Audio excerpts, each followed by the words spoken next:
تذكر يوما كنت تعانق دمعة الفكر، تناجي الله في صبر وترجو رحمة تسري، فعاش القلب إخلاصا وصرت تحوم كالطير، تحلق في ثقافات.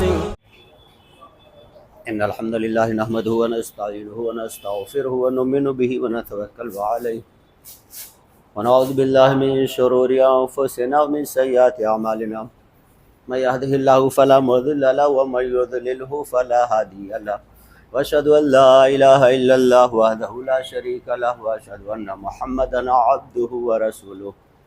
يا أيها الذين آمنوا اتقوا الله حق تقاته ولا تموتن إلا وأنتم مسلمون. يا أيها الناس اتقوا ربكم الذي خلقكم من نفس واحدة وخلق منها زوجها وبث منهما رجالا كثيرا ونساء، واتقوا الله الذي تساءلون به والأرحام إن الله كان عليكم رقيبا. يا أيها الذين آمنوا اتقوا الله وقولوا قولا سديدا يصلح لكم أعمالكم ويغفر لكم ذنوبكم، ومن يطع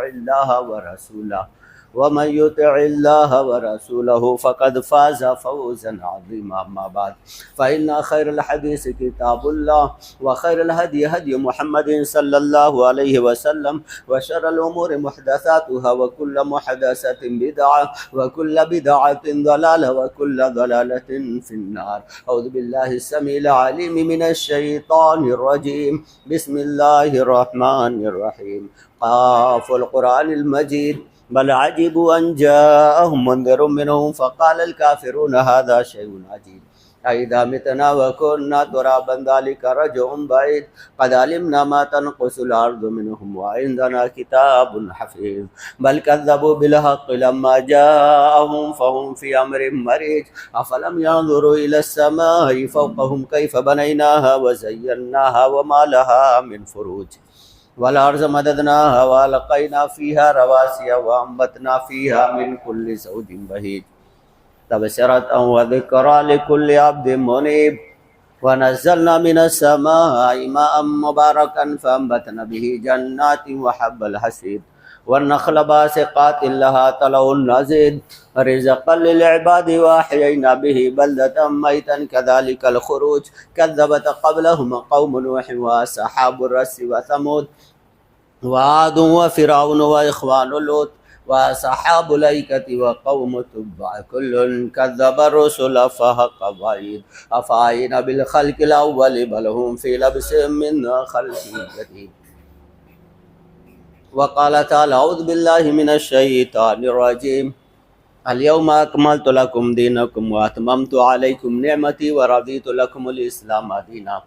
رب اشرح لي صدري ويسر لي أمري واحلل عقدة من لساني يفقهوا قولي. رب زدني علما. سبحانك لا علم لنا إلا ما علمتنا إنك أنت العليم الحكيم. معزز سامعین کرام و حاضرین جمعہ، اس وحدہ لا شریک کی حمد و ثنا، کبریائی، بڑائی، بزرگی جو تمام کائنات کا پالنہار ہے، جس نے ہمیں آدم سے وجود بخشا اور ہمیں طرح طرح کی نعمتوں سے نوازا، ہماری رشد و ہدایت کے لیے انبیاء کرام علیہ الصلاۃ والتسلیم کو دنیا میں مبعوث کیا، جس کی آخری کڑی جناب محمد رسول اللہ صلی اللہ علیہ وسلم۔ اللہم صلی علی محمد وعلی آل محمد کما صلیت علی ابراہیم وعلی آل ابراہیم انک حمید مجید۔ اللہم بارک علی محمد وعلی آل محمد کما بارکت علی ابراہیم وعلی آل ابراہیم انک حمید مجید۔ معزز سامعین کرام، خطبہ مسنونہ کے بعد قرآن مقدسہ و مطہرہ کی ایک آیت سورہ مائدہ سورہ نمبر 5 آیت نمبر 3 پڑھی گئی ہے۔ خطبہ جمعہ ہوگا انشاءاللہ۔ حجۃ الوداع انسانی حقوق کا جامع منشور۔ نبی اکرم صلی اللہ علیہ وسلم نے ایک حج کیا جو آپ کا پہلا اور آخری حج ہے، اور اسی کو حجۃ الوداع کے نام سے جانا جاتا ہے۔ نبی اکرم صلی اللہ علیہ وسلم نے اس موقع پر لوگوں کے سامنے کچھ باتیں بیان کی، اور آپ صلی اللہ علیہ وسلم نے ایک لاہ عمل دیا لوگوں کو، ایک جامع منشور دیا تاکہ تم اس حساب سے زندگی گزارو اور کامیاب ہو جاؤ۔ نبی اکرم صلی اللہ علیہ وسلم نے فرمایا السنۃ للمروزی صفحہ 68، یا ایھا الناس اسمعوا قولی لعلی لا ادری لعلی الا القاکم بعد یومی ھذا، کہ لوگوں میری بات دھیان سے سنو، یہ جو آج جمع ہوا ہے مجمع، یہ اتنی بڑی مجلس جو اکٹھی ہوئی ہے، ہو سکتا ہے کہ اب دوبارہ یہ مجلس نہ جمے، اور 1 لاکھ سے زیادہ صحابہ کرام حجۃ الوداع کے موقع پر موجود تھے۔ آپ صلی اللہ علیہ وسلم نے فرمایا کہ ہو سکتا ہے موقع اور چانس نہ ملے، اس وجہ سے میری باتیں نا غور سے سنو، یہ نبی اکرم صلی اللہ علیہ وسلم نے فرمایا۔ معزز سامعین کرام، ہم جس مہینے سے گزر رہے ہیں حجۃ الوداع کا مہینہ ہے، اور اس مہینے میں ہم اللہ رب العالمین کی رضا اور خوشنودی کے لیے اپنے جانوروں کی قربانی دی ہے، پیش کی ہے اللہ رب العالمین کی بارگاہ میں۔ عبادت میں اگر تقوی اور اخلاص نہ ہو تو وہ صرف ایک رسم رہ جاتی ہے کہ ہاں سب لوگ کر رہے ہیں ہم بھی کر لیتے ہیں۔ ہم دیکھیں حضرت ابراہیم علیہ السلام نے جتنی قربانیاں دی ہیں، اس قربانیوں کے پیچھے اللہ رب العالمین نے جب بھی نبی حضرت ابراہیم علیہ السلام سے کہا کہ میری اطاعت کرو، میری فرمانبرداری کرو، میری بات مان لو، تو حضرت ابراہیم علیہ السلام اللہ رب العالمین کے ہر حکم پر اپنی جان نچھاور کرنے کے لیے تیار ہیں۔ حضرت ابراہیم علیہ السلام سے اللہ رب العالمین نے کہا، سورہ بقرہ سورہ نمبر 2 آیت نمبر 131، اذ قال ربہ اسلم قال اسلمت لرب العالمین۔ جب حضرت ابراہیم علیہ السلام سے اللہ رب العالمین نے کہا کہ میرا فرما بردار ہو جا، میری بات مان لے، میری اطاعت کر، تو حضرت ابراہیم علیہ السلام کہتے ہیں کہ اسلمت لرب العالمین، میں نے اللہ رب العالمین کی اطاعت کی اور اللہ رب العالمین کی فرما برداری کی۔ یعنی یہ اسلام جو ہے یہ ہم سے قربانیوں کا مطالبہ کرتا ہے۔ حضرت ابراہیم علیہ السلام کی پوری زندگی نا قربانیوں سے بالکل لبریز ہے۔ حضرت ابراہیم علیہ السلام نے مال کی قربانی دی، اور باپ نے کہا گھر چھوڑ دو، تو حضرت ابراہیم علیہ السلام نے گھر کو خیر بات کہہ دیا۔ اللہ رب العالمین کی توحید کے لیے حضرت ابراہیم علیہ السلام کو آگ میں ڈالا گیا، تو یہ جان کی قربانی دینے کے لیے حضرت ابراہیم علیہ السلام تیار ہو گئے۔ 80 سال کی عمر میں اللہ رب العالمین نے اولاد دی، اور جب اللہ رب العالمین کی قربانی اللہ رب العالمین نے مانگی، تو حضرت ابراہیم علیہ السلام اپنے بیٹے کو اللہ رب العالمین کے راستے میں ذبح کرنے کے لیے تیار ہو گئے۔ یہ اولاد کی قربانی، اپنے اہل و عیال کی بھی قربانی دی۔ اللہ رب العالمین نے کہا وادی غیر ذی زرع ہے، جہاں کچھ بھی چرند پرند نہیں ہے، جہاں لوگ بستے نہیں ہیں، اولاد کو چھوڑ دو، تو حضرت ابراہیم علیہ السلام نے وہاں اپنی اولاد کو چھوڑ دیا، اہل و عیال کی قربانی۔ یعنی حضرت ابراہیم علیہ السلام ساری زندگی قربانیاں دیتے رہے۔ مناظرے کی بات آئی تو بادشاہ حکومت سے مناظرہ بھی کیا اور یہ بھی قربانی پیش کی۔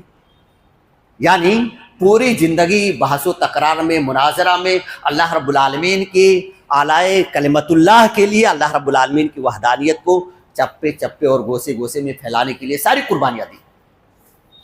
یہ قربانیوں کا مطالبہ اللہ رب العالمین ہم سے بھی کرتا ہے۔ ہم نے ابھی قربانی پیش کی، لیکن اس قربانی میں اگر وہی تقوی اور اخلاص نہ ہو، خلوصیت نہ ہو، تو صرف یہ رسم رہ جاتی ہے۔ رہ گئی رسم ازا، روح بلالی نہ رہی، فلسفہ رہ گیا، تلقین غزالی نہ رہی۔ یعنی اگر ہمارے دل میں تقوی نہیں ہے، خلوصیت نہیں ہے، تو ایسی حالت میں یہ ہماری قربانی کسی کام کی نہیں، اور آخرت میں ہمیں اس سے کوئی فائدہ بھی ہونے والا نہیں ہے۔ فائدہ تو دور رکھیے، اگر اس کے اندر تقوی اور اخلاص نہیں ہے تو یہی ہمارے لیے وبال جان بھی ہے۔ صحیح مسلم حدیث نمبر 1905، آپ صلی اللہ علیہ وسلم نے فرمایا میدان محشر میں 3 آدمیوں کو لایا جائے گا، وہ تینوں میں سے اللہ رب العالمین پوچھے گا کہ میں نے تم کو یہ نعمت دی، یہ نعمت دی، یہ نعمت دی، حق ادا کیا؟ وہ کہیں گے کہ اللہ رب العالمین تیری رضا کے لیے میں نے سب کچھ کر دیا ہے، قربان کر دیا میں نے۔ اللہ رب العالمین کہے گا کہ نہیں، تمہاری نیتوں میں اخلاص نہیں تھا، خلوصیت نہیں تھا۔ کیا حکم ہوگا؟ نبی اکرم صلی اللہ علیہ وسلم نے فرمایا کہ اللہ رب العالمین ان تینوں کو کہے گا کہ فرشتوں سے کہ پکڑو اور گھسیٹ کر کے منہ کے بل چہرے کے بل جہنم میں ڈال دو. کیوں؟ اس وجہ سے کہ اخلاص اور خلوصیت ان کے عمل میں نہیں تھی, نیتیں ان کی درست نہیں تھی. اس وجہ سے یہ جو قربانی ہے نا, یہ بھی ہم سے تقوی کے ساتھ ساتھ اخلاص کا بھی مطالبہ کرتا ہے. ہماری قربانی کیسی ہے؟ ہم نے نا اپنی خواہشات کی قربانی ابھی تک نہیں دی, ہم نے اپنی آنا کی قربانی نہیں دی, ہم نے نا کیا نیند کی قربانی دی.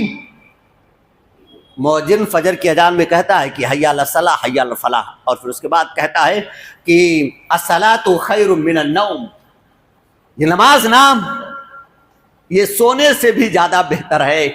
آپ جو آرام کر رہے ہیں, سستی اور قائلی میں کروٹیں ادھر بدل رہے ہیں ادھر بدل رہے ہیں اور فجر کی نماز میں نہیں آ رہے ہیں, یہ ہم سے نیند کا مطالبہ کر رہا ہے. یہ شریعت, یہ اسلام. آئیے ہم دیکھ لیتے ہیں فجر کی نماز میں ہماری صفوں میں کتنے مصلیان رہتے ہیں, 2 4 8 10, اور دوسری نمازوں میں ابھی جمعہ کی نماز تو اس میں ہماری پوری مسجد کھل رہتی ہے. نیند کا بھی یعنی مطالبہ اللہ رب العالمین کر رہا ہے, اس کی بھی قربانی ہمیں دینی ہوگی. خواہشات شریعت ایک طرف, ہماری خواہشات ایک طرف, اس خواہشات کی ہمیں قربانی دینی پڑے گی, اور شریعت کے جو احکام اور مسائل ہیں ان پر ہمیں عمل کرنا ہے, تو ہم کامیاب ہوں گے. کیوں؟ اللہ رب العالمین کہتا ہے لَن يَنَالَ اللَّهَ لُحُومُهَا وَلَا دِمَاؤُهَا وَلَٰكِنْ يَنَالُهُ التَّقْوَىٰ مِنكُمْ. سورہ حج سورہ نمبر 22 آیت نمبر 37. اللہ رب العالمین آپ سے نام کسی چیز کا مطالبہ نہیں کر رہا ہے. ہم نے قربانی پیش کی نام, تو یہ قربانی کا گوشت اور خون یہی ہے ہمارے سامنے. اللہ رب العالمین کو جو مطلوب ہے وہ اللہ رب العالمین ہم سے ہمارا تقوی مطلوب ہے. اللہ رب العالمین کو کتنا تقوی اور کتنی پرہیزگاری یعنی ہمارے اس عمل میں ہے. نبی اکرم صلی اللہ علیہ وسلم نے حجۃ الوداع کے موقع پر ہمیں ایک لاہ عمل دیا, ایک جامع منشور نبی اکرم صلی اللہ علیہ وسلم نے دیا, اور کہا نا ایسا عمل کرو دنیا میں بھی کامیاب ہو جاؤ گے اور آخرت میں بھی تم سرفراز ہو جاؤ گے, تمہیں کامیابی ملے گی آخرت میں. تو آپ صلی اللہ علیہ وسلم نے سب سے پہلے کہا کہ یہ اسلام نا مکمل ہے, اس کے اندر کوئی کمی نہیں ہے. اور جب یہ آخری آیت اتری الیوم اکملت لکم دینکم واتممت علیکم نعمتی ورضیت لکم الاسلام دینا, کہ آج میں نے تمہارے لیے تمہارے دین کو مکمل کر دیا ہے اور اپنی نعمت کو تمام کر دی ہے, تمہارے لیے دین اسلام کو پسند کیا ہے. تو یہ ہمارا دین اور اسلام نبی اکرم صلی اللہ علیہ وسلم پر مکمل اور پورا ہو گیا. لیکن ہم دیکھ لیں بہت ساری جماعتوں کو, بہت ساری گروہوں کو, بہت سارے مسلک والوں کو, بہت سارے اور جماعت والوں کو, فلا موقع پر یہ موقع آیا تو یہ یعنی بدعت, یہ آیا تو یہ بدعت, اس موقع پر آیا تو یہ ساری بدعت ہے. یعنی گویا کہ یہ ہمارا ایمان ہمارا اسلام مکمل نہیں ہوا تھا نبی اکرم صلی اللہ علیہ وسلم پر, ہم اس کو مکمل کر رہے ہیں. اللہ رب العالمین نے کہا کہ میں نے مکمل کر دیا تمہارے لیے تمہارے دین کو, مکمل ہوا نا. اور حضرت عمر خطاب رضی اللہ تعالیٰ عنہ کے پاس تو ایک یہودی آیا اور کہا کہ عمر بن خطاب اگر یہ آیت نا ہمارے نبی پر اتری ہوتی اور جس دن اتری ہوتی نا, ہم اس دن کو عید کا دن بنا لیتے. حضرت عمر فاروق رضی اللہ تعالیٰ عنہ نے کہا کہ مجھے اچھی طرح سے یاد ہے کہ نبی اکرم صلی اللہ علیہ وسلم پر جب یہ آیت اتری تھی نا, تو نبی اکرم صلی اللہ علیہ وسلم عرفہ کے میدان میں تھے, اور وہ جمعہ کا دن تھا, اور جمعہ یہ عید کا دن ہے. یہ ہمارا دین نا بالکل مکمل ہو گیا ہے. کمی بیسی اور اسی طرح زیادتی ہمیں اس میں کرنا یا گھٹانا یا بڑھانا کچھ بھی ہم نہیں کر سکتے. مکمل دین اللہ رب العالمین نے نبی اکرم صلی اللہ علیہ وسلم کو حجۃ الوداع کے موقع پر دیا تھا. نوجوان سامعین کرام, اور ایک اور منصور دیا. نبی اکرم صلی اللہ علیہ وسلم نے کہا کہ تم ایک دوسرے سے نا اپنے جات پات خاندان اور قبیلے کی وجہ سے ایک دوسرے پر فخر نہ کرو. اللہ رب العالمین کو جو مطلوب ہے نا وہ تمہارا عمل اور تقوی. اللہ رب العالمین ہماری شکلوں کو نہیں دیکھتا, اللہ رب العالمین ہمارے جسموں کو نہیں دیکھتا. اللہ رب العالمین کو جو مطلوب ہے نا وہ صرف تقوی مطلوب ہے اور کچھ نہیں. یہ جو ہم عمل کیے ہیں نا اسی مہینے میں, اس سے بھی یہی مقصد ہے کہ تقوی آپ کے اندر آیا کہ نہیں, آپ کو اللہ رب العالمین کی خشیت آپ کے اندر پیدا ہوئی کہ نہیں ہوئی. ابھی نبی اکرم صلی اللہ علیہ وسلم نے فرمایا, مسند احمد حدیث نمبر 23,489 23,489, نبی اکرم صلی اللہ علیہ وسلم نے فرمایا یا ایھا الناس, اے لوگو, ان ربکم واحد و اباکم واحد, تمہارا رب نہ اللہ ایک ہے اور تمہارا باپ یعنی حضرت آدم علیہ الصلوۃ والسلام بھی ایک ہے. الا لا فضل علی عربین علی عجمین ولا لعجمین علی عربین ولا اسود علی احمر ولا احمر ولا اسود الا بالتقوی. پھر نبی اکرم صلی اللہ علیہ وسلم نے واضح کیا کہ کسی عربی کو کسی عجمی پر کوئی فوقیت نہیں ہے، کوئی برتری نہیں ہے، اور نہ کسی عجمی کو کسی عربی پر کوئی فوقیت اور برتری حاصل ہے. یعنی عجمی مطلب ہندوستان کے رہنے والے، عربی مطلب عرب کے رہنے والے، کوئی فضیلت نہیں ہے. کسی کالے کو کسی گورے پر یا کسی گورے کو کسی کالے پر کوئی فضیلت نہیں ہے. یعنی ہم سوچے کہ بھی ہم گورے ہیں، ہٹھے کٹے ہیں، ہمارا جسم بہت لمبا ہے، تو ایسی حالت میں ہم سوچیں کہ ہم دوسرے آدمی سے بہتر ہیں، دوسرے آدمی سے اچھے ہیں، ہمارے مقابلے میں اس کی کوئی حیثیت نہیں ہے. تو نبی اکرم صلی اللہ علیہ وسلم نے واضح کیا کچھ نہیں. اگر کسی کو کوئی مقام مرتبہ حاصل ہے، کوئی معزز ہے، کوئی محترم ہے، کوئی اللہ رب العالمین کا محبوب ہے، تو وہ کس حیثیت سے ہے؟ الا بالتقوی، کہ اس کے اندر تقوی کتنا ہے، اللہ رب العالمین کی خشیت اس کے اندر کتنا ہے، کتنا اللہ رب العالمین سے ڈرتا ہے. اور سچ ہے، خدا کے گھر کا غلاف کالا اور بلال حبشی سیاہ بھی ہے. اللہ نہ دیکھے عمل کسی کی کہ بندہ عمل سے جمال بھی ہے. یعنی خانہ کعبہ کا جو غلاف ہے نا وہ کالا ہے. حضرت بلال حبشی رضی اللہ تعالیٰ عنہ کالے کلوٹے ہیں، لیکن ان کا عمل ایسا ہے کہ نبی اکرم صلی اللہ علیہ وسلم کہہ رہے ہیں کہ بلال کون سا عمل کرتے ہو کہ میں نے جنت میں اپنے آگے تمہارے جوتے کے چلنے کی آواز سنی ہے. یہ عمل ہے. اللہ رب العالمین ہمارے عمل کو دیکھتا ہے. اللہ رب العالمین ہمارے جسم کو، صورت کو نہیں دیکھتا. ان اللہ لا ينظر الى صورکم واجسامکم بل ينظر الى قلوبکم واعمالکم. اللہ رب العالمین آپ کے یعنی شکل و صورت کو نہیں دیکھتا ہے، بہت گورا ہے، بہت لمبا چوڑا، یعنی شیڈول ہے، کیا ہے، کچھ نہیں دیکھتا ہے. آپ کا جسم کیسا ہے، موٹا دبلا پتلا، کچھ نہیں. اللہ رب العالمین آپ کے دلوں کو دیکھتا ہے، اور اللہ رب العالمین آپ کے اعمال کو دیکھتا ہے. کس لیے کیا ہے آپ نے عمل؟ کوئی فضیلت کسی کو حاصل نہیں ہے، اگر حاصل ہے تو وہ صرف تقوی کے حساب سے حاصل ہے اور کچھ نہیں. یہ خطبہ مسنونہ بھی ہم سنتے ہیں نا، اس میں صرف تقوی ہی کا حکم ہے. اور اللہ رب العالمین تو صاف اعلان کرتا ہے کہ معزز اور مکرم ہے کون؟ سورہ حجرات سورہ نمبر 49 آیت نمبر 13. یا ایھا الناس انا خلقناکم من ذکر و انثی وجعلناکم شعوبا وقبائل لتعارفوا ان اکرمکم عند اللہ اتقاکم. انسانوں، ہم نے تم کو ایک مرد ایک عورت سے پیدا کیا اور خاندان اور قبیلے اس وجہ سے بنائے تاکہ ایک دوسرے کی شناخت ہو سکے، پہچان ہو سکے. اور تم میں سے سب سے زیادہ اکرم، سب سے زیادہ محترم، سب سے زیادہ موقر اللہ رب العالمین کی نظر میں وہ ہے جس کے اندر تقوی ہے، جس کے اندر اللہ رب العالمین کا خوف ہے. اور اللہ رب العالمین نا تقوی ہی والے کے عمل کو قبول کرتا ہے، یہ بھی آپ یاد رکھیے. حضرت حابیل قابیل کے واقعے میں ہم بار بار سنتے ہیں نا، دونوں نے اللہ رب العالمین کے بارگاہ میں قربانی پیش کی، ایک کی قبول ہوئی، ایک کی نہیں قبول ہوئی. جس کی نہیں قبول ہوئی نا وہ کہا میں تم کو مار دوں گا، اور جس کی قبول ہوئی اس نے کیا کہا؟ سورہ مائدہ سورہ نمبر 5 آیت نمبر 27. ان اللہ یتقبل اللہ من المتقین، یتقبل اللہ من المتقین. اللہ رب العالمین نا جو متقی اور پرہیزگار ہونا اس کے عمل کو قبول کرتا ہے. ہمیں دیکھنا ہوگا کہ اللہ رب العالمین کا خشیت ہمارے اندر کتنا ہے، اللہ رب العالمین کا خوف ہمارے اندر کتنا ہے، ہم کتنا تقوی اختیار کیے ہوئے ہیں. اور ایک اور منشور دیا نبی اکرم صلی اللہ علیہ وسلم نے، ایک مسلمان دوسرے مسلمان کی جان، عزت اور آبرو کی ویسے ہی حفاظت کرے جیسے کہ وہ اپنی خود کی کرتا ہے، ایسے دوسرے مسلمان کے جان، مال اور عزت اور آبرو کی حفاظت کرے. یہ بھی ایک مسلمان کا دوسرے مسلمان پر حق ہے. نبی اکرم صلی اللہ علیہ وسلم، حضرت ابو بکر رضی اللہ تعالیٰ عنہ راوی حدیث ہے، نبی اکرم صلی اللہ علیہ وسلم نے صحابہ کرام سے پوچھا، صحیح بخاری کتاب الفتن،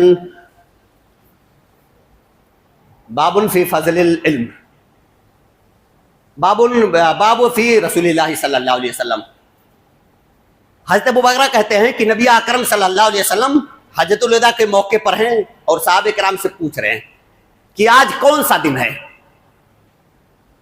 صحابہ کرام کہتے ہیں نبی اکرم صلی اللہ علیہ وسلم آج یہ یوم النحر یعنی 10 ذی الحجہ کا دن ہے.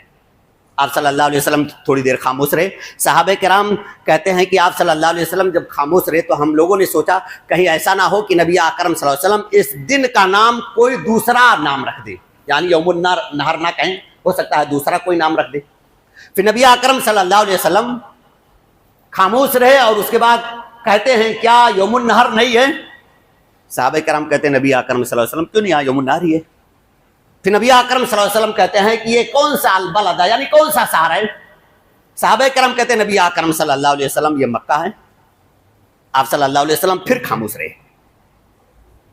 صحابہ کرام سوچنے لگے ہو سکتا ہے نبی اکرم صلی اللہ علیہ وسلم اس کا کوئی دوسرا نام رکھے. تو نبی اکرم صلی اللہ علیہ وسلم پھر بولتے ہیں کیا یہ مکہ نہیں ہے؟ صحابہ کرام کہتے ہیں مکہ ہی ہے. نبی اکرم صلی اللہ علیہ وسلم پھر پوچھتے ہیں کہ کون سا یہ مہینہ ہے؟ صحابہ کرام کہتے ہیں ذی الحجہ کا مہینہ ہے.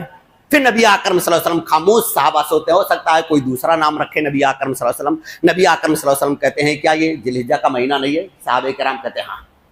تو نبی اکرم صلی اللہ علیہ وسلم نے فرمایا ان دماءکم واموالکم واعراضکم علیکم حرمۃ کحرمۃ یوم حرام علیکم کحرمۃ یومکم ھذا وبلدکم ھذا وشہرکم ھذا ستلقون ربکم ان یسألکم عن اعمالکم. نبی اکرم صلی اللہ علیہ وسلم نے فرمایا کہ تمہاری جان اور عزت اور آبرو ایک دوسرے مسلمان کے لیے ایسے ہی حرام ہے جیسے آج کا یہ دن, آج کا یہ مہینہ اور آج کا یہ شہر. جیسے اس مہینے اور اس شہر اور اس دن میں کسی دوسرے کے لیے کسی دوسرے کا مال لینا, مارنا یا اسی طرح اور اس کو تکلیف پہنچانا حرام ہے نا, ایسے ہی ایک مسلمان کا دوسرے مسلمان کے لیے اس کی عزت, آبرو, جان اور مال حرام ہے. یعنی جیسے اپنی حفاظت کرتا ہے ایسے دوسرے مسلمان کے مال, عزت اور آبرو کی حفاظت کرے. معزز سامعین کرام, اگر ہم دوسرے کے مال, عزت اور آبرو کو اپنی عزت, مال اور آبرو سمجھنے لگیں گے تو ایسی حالت میں ہم دوسرے کی بھی قدر کریں گے, دوسرے کا مال زبردستی نہیں لیں گے اور دوسرے کی جان بھی نہیں لیں گے اور دوسرے کی عزت سے ہم کھلواڑ نہیں کریں گے. نبی اکرم صلی اللہ علیہ وسلم نے یہ ایک جامع منشور دیا اور پھر اس کے بعد نبی اکرم صلی اللہ علیہ وسلم نے اس موقع پر کہا کہ جتنے بھی یہ رسم و رواج ہیں جو غیر شرعی ہیں, شریعت سے ان کا کوئی تعلق نہیں ہے. لڑکیوں کو زندہ درگور کر دیا جاتا ہے, دوسرے کے مال کو لے لیا جاتا ہے, لڑائیاں شروع ہوتی ہے تو پوست در پوست, نسل در نسل چلتی رہتی ہیں. نبی اکرم صلی اللہ علیہ وسلم نے فرمایا ان سارے غیر شرعی رسوم کو میں آج آپ کے اس پیر کے نیچے, اپنے اس پیر کے نیچے روت دیتا ہوں, سب ختم. کوئی یعنی جو رسم و رواج منایا جاتا تھا کچھ بھی نہیں منایا جائے گا, سب ختم. یہاں تک کہ نبی اکرم صلی اللہ علیہ وسلم نے فرمایا کہ جو ربیہ بن حارث جو دودھ پیتا بچہ تھا اس کو بنی حذیل کے ایک آدمی نے قتل کر دیا تھا. نبی اکرم صلی اللہ علیہ وسلم نے فرمایا کہ اس کا یعنی یہ قتل بھی کالعدم قرار دیتا ہوں, اس سے بدلہ نہیں لیا جائے گا بلکہ یہ معاف ہے. سود کے تعلق بھی نبی اکرم صلی اللہ علیہ وسلم نے یہی کہا. نبی اکرم صلی اللہ علیہ وسلم نے فرمایا کہ جو بھی یہ غیر شرعی کام ہے, یہ سود کا لینا دینا جس سے غریب آدمی کے خون کو نچوڑ لیا جاتا ہے, چوس لیا جاتا ہے اور معاشرہ اور سماج تباہ ہو جاتا ہے, یہ سود کو بھی میں آج اپنے اس پیر کے نیچے روکتا ہوں. اور سب سے پہلے میں عبداللہ ابن عباس رضی اللہ تعالیٰ عنہ کے سود کو معاف کرتا ہوں. عورتوں کے حقوق پر حملہ کیا جاتا تھا, عورتوں کے کچھ حقوق تھے ہی نہیں. نبی اکرم صلی اللہ علیہ وسلم نے فرمایا نہیں, جو عورتوں کے حقوق ہے نا وراثت میں ان کو ان کا حصہ ملنا چاہیے, حق ملنا چاہیے. عورتوں کے بھی تعلق سے نبی اکرم صلی اللہ علیہ وسلم نے یاد دلایا. یعنی گھر کا جو گارجین رہتا تھا, جو طاقتور بڑا رہتا تھا, اگر کسی کا انتقال ہو گیا, مان لیجیے باپ کا انتقال ہو گیا اور ان کی اولاد میں ایک لڑکا ہے جو بڑا ہے, تو وہ پورا قبضہ کر لیتا تھا اور جو یعنی چھوٹے بچے یا اسی طرح اس کی بیوی رہتی تھی کچھ بھی نہیں ملتا تھا. نبی اکرم صلی اللہ علیہ وسلم نے کہا کہ یہ بھی غلط تھا. آج کے بعد نبی اکرم صلی اللہ علیہ وسلم نے میاں بیوی کے حقوق کو بھی واضح کیا اور آپ صلی اللہ علیہ وسلم نے فرمایا یا ایھا الناس اتقوا فی النساء فاذا اخذتموهن بامان اللہ واذا استحللتم فروجهن بکلمۃ اللہ. آپ صلی اللہ علیہ وسلم نے میاں اور بیوی کے حقوق کو بھی واضح کیا. آپ صلی اللہ علیہ وسلم نے فرمایا اللہ رب العالمین سے عورتوں کے بارے میں ڈرو اور تم نے انہیں اللہ رب العالمین کے امان میں, اللہ رب العالمین سے تم نے وعدہ کیا کہ میں ان سے نکاح کر لاؤں گا تو ان کا اچھا سلوک, اچھا برتاؤ کروں گا. اور اللہ رب العالمین کے کلمے کے ذریعے سے اس کو تم نے اپنے لیے حلال کیا ہے تو ان کے بارے میں تم دیتے رہنا. اور عورتوں کو بھی نصیحت کیا آپ صلی اللہ علیہ وسلم نے, جب دونوں ایک دوسرے کے حقوق کو سمجھیں گے تو ایسی حالت میں ہمارا معاشرہ اور سماج, ہمارے گھر بالکل محفوظ رہیں گے, اور ہمارے گھر میں لڑائی جھگڑا اور اسی طرح بہت سارے جو واقعات پنپتے ہیں وہ ختم ہو جائیں گے جب ایک دوسرے کے حقوق کو جانیں گے اور پہچانیں گے.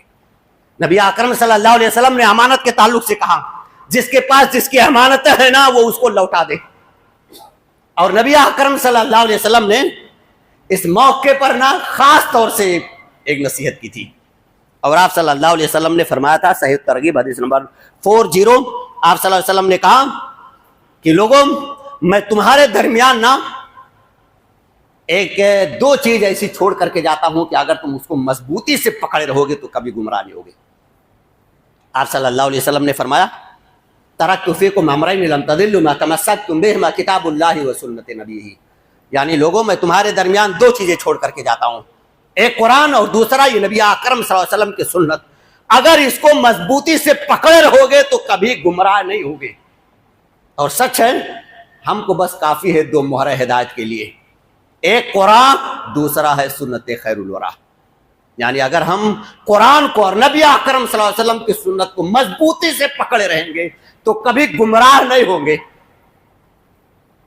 یہ ضروری ہے کہ ہم اس حالت اور اس پوزیشن میں اللہ رب العالمین کے احکام, نبی اکرم صلی اللہ علیہ وسلم کے فرمودات کو سمجھیں, انہیں کے مطابق عمل کرنے کی کوشش کریں, اور جو حدیثیں ہمارے درمیان ٹکرانے کی صورت میں آ جائیں تو ہم اماموں کے قول کو خاص طور سے یاد کریں. امام ابو حنیفہ رحمہ اللہ, امام مالک رحمہ اللہ, امام حنبل رحمہ اللہ اور امام مالک رحمہ اللہ کہ اذا صح الحدیث فہو مذہبی, جب تمہیں صحیح حدیث مل جائے نا وہی میرا مذہب ہے, اسی کے مطابق عمل کرنا ہے. یہ نہیں بھائی میں فلاں مسلک کا ہوں تو فلاں امام سے جو مسئلہ معلوم ہوگا وہی عمل کروں گا, حدیث اپنی جگہ پہ. فلاں مسلک سے تعلق رکھتا ہوں تو ان کی بات مانوں گا, قرآن و حدیث سے کوئی سروکار نہیں. ہم اس وقت کامیاب ہوں گے جب ہم اللہ رب العالمین کے کلام اور نبی اکرم صلی اللہ علیہ وسلم کے فرمان کو مضبوطی سے پکڑے رہیں گے. اور اسی کا نبی اکرم صلی اللہ علیہ وسلم نے حکم دیا, ترکت فیکم امرین لن تضلوا ما تمسکتم بہما کتاب اللہ و سنتی, دو چیزیں مضبوطی سے پکڑے رہو کبھی گمراہ نہیں ہوگے. اور اس کے ساتھ ساتھ نبی اکرم صلی اللہ علیہ وسلم نے ہماری ایک اہم ذمہ داری ہمارے اوپر ڈال دی. کون سی اہم ذمہ داری؟ اہم ذمہ داری یہ ڈالی نبی اکرم صلی اللہ علیہ وسلم نے, لِيُبَلِّغُ الشَّاهِدَ الْغَائِبَ, صحیح مسلم حدیث نمبر 1218. نبی اکرم صلی اللہ علیہ وسلم نے فرمایا نا اس مجمع میں جتنے لوگ اس مجلس میں موجود ہیں نا, یہ صحابہ کرام کا جمگھٹا اور مجمع جو 1,00,000 سے زیادہ ہے, یہ سارے لوگ گواہ ہیں کہ میں نے اللہ رب العالمین کے کلام کو جیسے اللہ رب العالمین نے مجھے دیا تھا میں نے لوگوں کو پہنچا دیا. صحابہ کرام سے پوچھا پہنچائے کہ نہیں؟ صحابہ کرام نے کہا نبی اکرم صلی اللہ علیہ وسلم آپ نے اپنے حق کو ادا کر دیا, پہنچا دیا. تو نبی اکرم صلی اللہ علیہ وسلم نے آسمان کی طرف انگلی اٹھائی اور اللہ رب العالمین سے کہا کہ اللہ رب العالمین تو گواہ رہا, یہ سارے لوگ گواہ ہیں. لیکن اس کے ساتھ ساتھ نبی اکرم صلی اللہ علیہ وسلم نے ہمارے سر پر نا ایک ذمہ داری ڈال دی کہ جو یہاں موجود ہے نا اس کی ذمہ داری ہے جو یہاں سے غیر حاضر ہے نہیں وہ اس کو بتائے. یہ حجۃ الوداع کا ایک جامع منصور جو نبی اکرم صلی اللہ علیہ وسلم نے دیا تاکہ ہمارا معاشرہ اور سماج, ہمارے گھر اور اسی طرح چھوٹ بڑے اور یہ ساری چیزیں یہ سب صحیح ہو جائے. تو نبی اکرم صلی اللہ علیہ وسلم نے ہمیں ایک منصور دیا, کیا تو ہمیں ذمہ داری دے دی نبی اکرم صلی اللہ علیہ وسلم نے جو غائب ہے نا وہ اس کو پہنچائے. اور نبی اکرم صلی اللہ علیہ وسلم نے فرمایا کہ اگر آپ کو ایک بات معلوم ہو بلغوا ولو انی آیہ, ایک آیت معلوم ہو جائے نا, ایک مسئلہ معلوم ہو جائے نا تو آپ اس مسئلے کو دوسرے لوگوں سے بیان کرو. یہ نبی اکرم صلی اللہ علیہ وسلم نے ایک جامع منصور دیا. نبی اکرم صلی اللہ علیہ وسلم نے ایک بات اور بتائی, میں وہی بات بیان کر کے اپنی بات کو ختم کر رہا ہوں.